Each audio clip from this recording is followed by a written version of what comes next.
Hello everyone, आप सभी का फिर से एक नए वीडियो में बहुत बहुत स्वागत है। और आज हम सीखने वाले हैं हर का परिमेयकरण करना। तो इसके लिए हमने प्रश्न लिया है 2 माइनस करड़ी 2 बटे में 3 प्लस करड़ी 2। तो यहाँ पर हम देखते हैं हर को दो पदों में दिया हुआ है, ये पहला पद है और ये दूसरा पद है। जब एक पद में दिया हो तो हम किस तरह से हर का परिमेयकरण करेंगे, और दो पदों में जब होंगे तो हर का परिमेयकरण कैसे किया जाएगा, आज दोनों सीखेंगे। तो सबसे पहले हम यहाँ पर एक एग्जाम्पल से समझते हैं। एक बट्टा करड़ी दो, यहाँ पर देखते हैं हर में करड़ी दो है। अगर एक पद में हो तो हर का परिमेयकरण करने के लिए जो हर में जो संख्या दिया रहता है उसी को हम एक अंश में भी और हर में भी गुणा करते हैं। तो इस ये दोनों कट जाएगा और कटने के बाद में ये मिलेगा हमको एक बटा करड़ी दो। इसके मान में कोई परिवर्तन नहीं होगा। तो अब इसके बाद में दोनों के बीच में गुणा का चिन्ह है, तो गुणा का चिन्ह है तो गुणा होगा। तो ये करड़ी दो बटा ये हो जा रहा है करड़ी चार, और चार का वर्गमूल होता है दो, तो ये करड़ी दो बटा दो आ गया।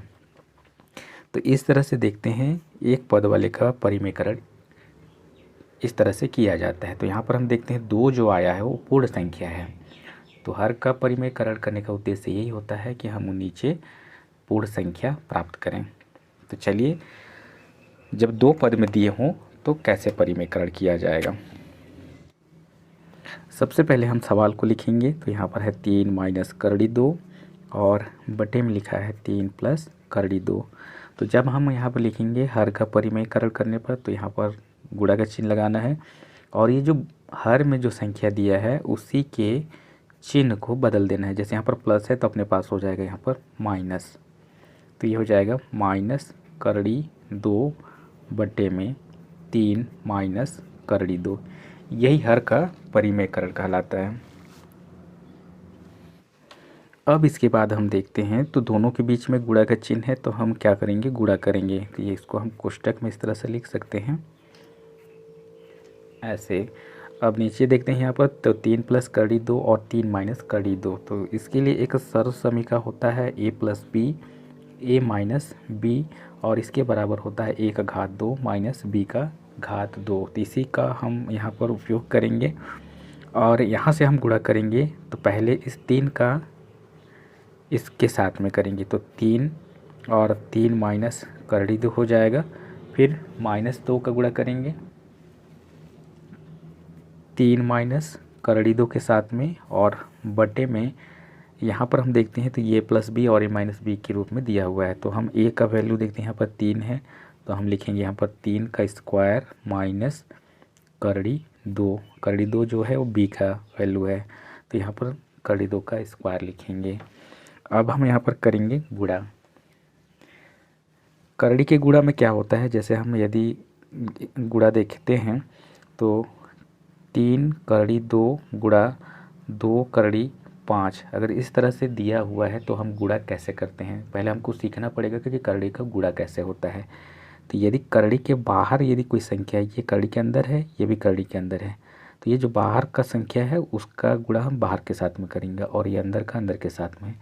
तो यहाँ पर क्या हो जाएगा, ये 3 गुणा 2 6 और 5 दूनी 10, इस तरह से गुणा होता है। ये 6 करड़ी 10 इस तरह से होता है।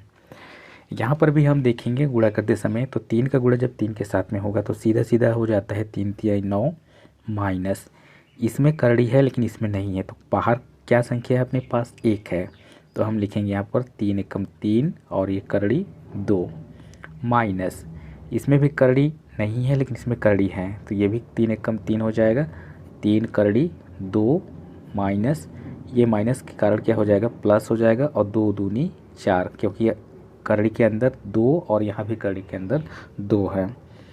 अब बटे में यहाँ से हम देख लेते हैं क्या होता है, तो 3 का स्क्वायर होता है 9, तो 3 3 9 लिखेंगे, माइनस इसको चाहे तो हम लोग लिख सकते हैं 2 दूनी 4 अंडर रूट 4 आएगा करड़ी 4, या सीधा सीधा हम देखते हैं तो करड़ी 4 का वर्ग होता है 2, मतलब वर्गमूल 4 का वर्गमूल 2 होता है, तो हम यहाँ पर डायरेक्ट 2 भी लिख सकते थे। अगले स्टेप में हम लिखेंगे इसको, तो ये हो गया 9 माइनस 3 करड़ी 2 और ये माइनस 3 करड़ी 2, ये दोनों जुड़ जाएगा, तो 3 3 हो जाएगा 6 6 करड़ी 2 प्लस 4 का वर्गमूल हो गया 2, और बटे में अपने पास आ जा रहा है 9 माइनस 4 का वर्गमूल 2।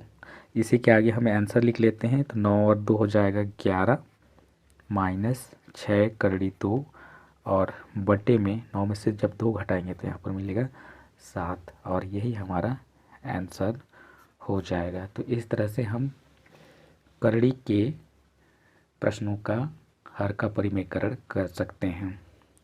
अगर वीडियो अच्छा लगा हो तो लाइक और सब्सक्राइब ज़रूर करें। मिलते हैं एक नए वीडियो में, तब तक के लिए जय हिंद।